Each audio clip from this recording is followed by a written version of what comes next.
Science on the International Space Station is aimed a little closer to home. It's helping improve the lives of us Earthlings who never get to leave the planet. Take a look at just a few examples.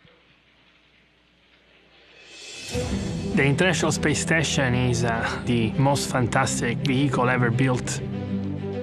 It's a one-of-a-kind laboratory orbiting about 250 miles above the Earth. And we perform experiments on the International Space Station. We can do science, we can do experiments, we can learn how to do things out of this world. And the result will help benefit the people on the ground. Space Station really provides an opportunity to explore, for example, say medical applications.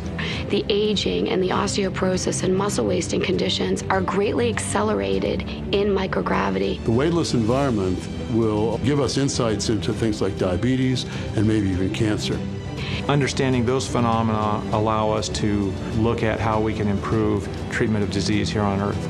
If we wouldn't have conducted experiments on the ISS, we wouldn't have known that you could use cold atmospheric plasma in such broad application areas we're now exploring.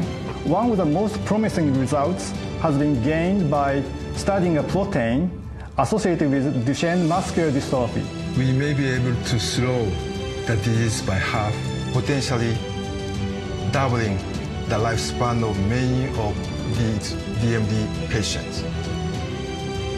We provided iServe imagery for many natural disasters, including floods and fires, for deforestations, for volcanic eruptions, and for earthquakes.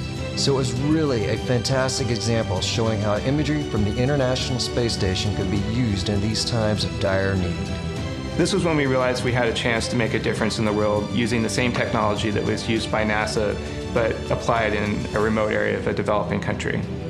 I think it's made people much more aware of the issues of water quality. That's a very powerful thing. Having the HyCO on the International Space Station has been the ideal test bed for our research.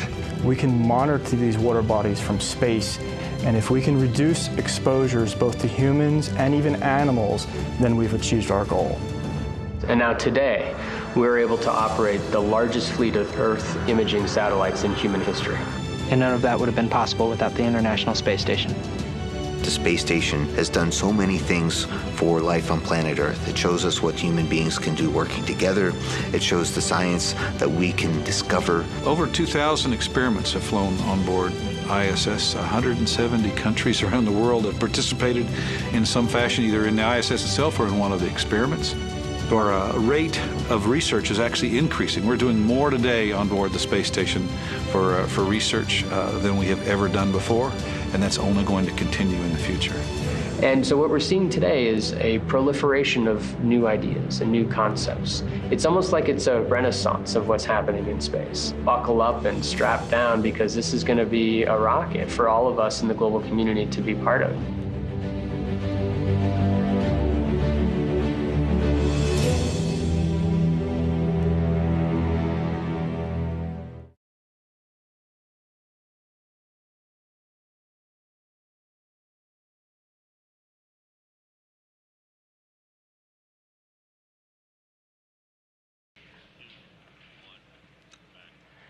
International Space Station flight engineer Serena Auñón-Chancellor is on her first space flight as an astronaut, but it is not her first mission for NASA.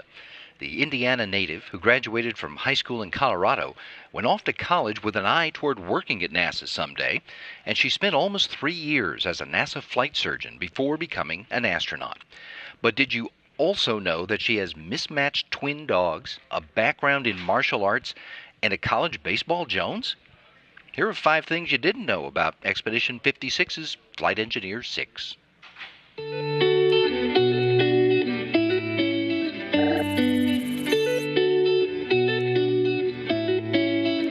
Five things that you probably didn't know about me. Probably number 1, our family has 2 dogs who really think they are brothers. And one is a 130-pound French Mastiff named Boss Hogg, and the other is a 12-pound miniature dachshund named Oscar. And they run around together, and they think they are absolute brothers and absolutely the same, but they are absolutely the heart and soul of our family.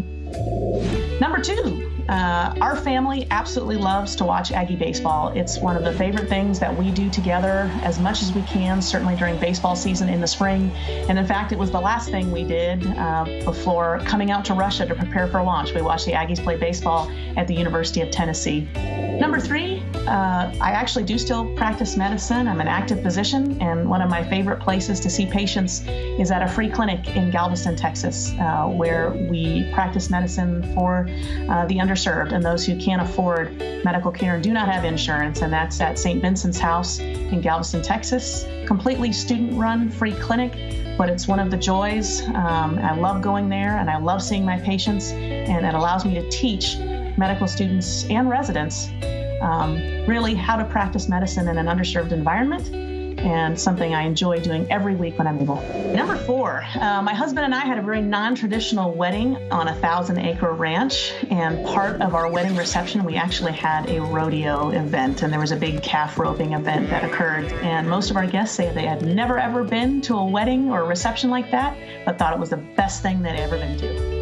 Final one, number 5, something many people do not know about me is that when I was getting my bachelor's degree at the George Washington University, I also needed to work to earn some money, and so I actually taught martial arts. I taught Kung Fu to school-age kids from age 5 to about 15. I would do that 3 times a week, and that's how I earned money in college, teaching martial arts.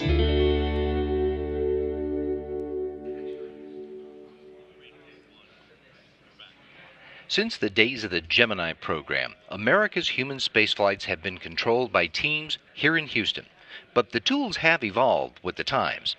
Here's a tour of Mission Control Houston from its first generation through to the facility ready for the flights of Orion, the spacecraft that will take humans farther into space than we've ever gone before.